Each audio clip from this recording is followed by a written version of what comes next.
Vifo vya wanawake wanapojifungua vimeendelea kuripotiwa licha ya mikakati iliyowekwa na mashirika mbalimbali na serikali za kaunti.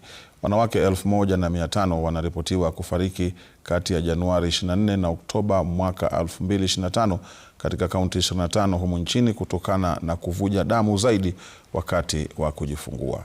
Kwa maelezo zaidi, huyu hapa Michael Mutinda.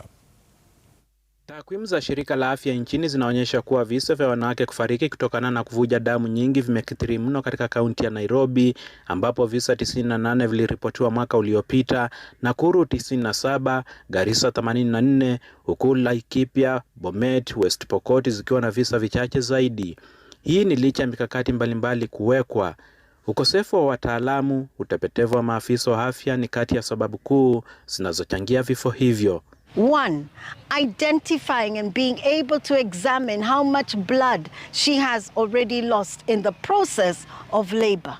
Some are laboring at home, some are laboring under the skilled birth attendant, and that is really what we want to advocate. Most of our women, 90%, should be in the hospital to be able to get appropriate and timely care.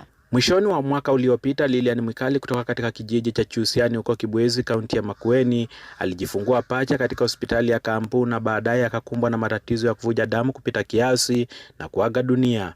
Kifo cha Lilian kikimwachia mumeo mzigo sio kulea tu, bali wa kukosa mke. Kitu kama saa 6 kapika simu, kuna mtu anachukua, kapika tena, kuna mtu kapika tena, kakuwa kuna mtu anachukua. Hii mimi niko na uchungu kwa kupoteza mtoto wangu wa kwanza, na pia ameniachia watoto wawili wadogo sana.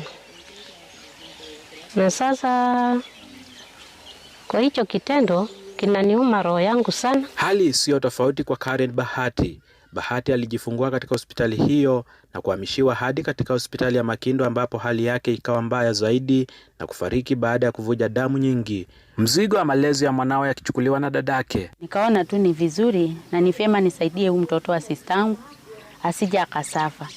Ndio nikatoa maamuzi ya kumnyonyesha. Kwa mwezi mmoja hospitali moja inakufia watu 4.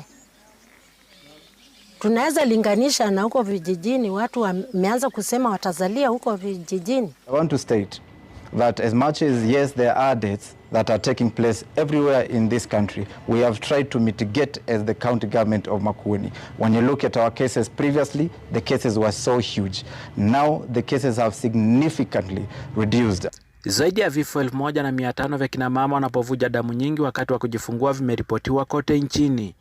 Michael Mutinda, runinga ya Citizen, Makueni.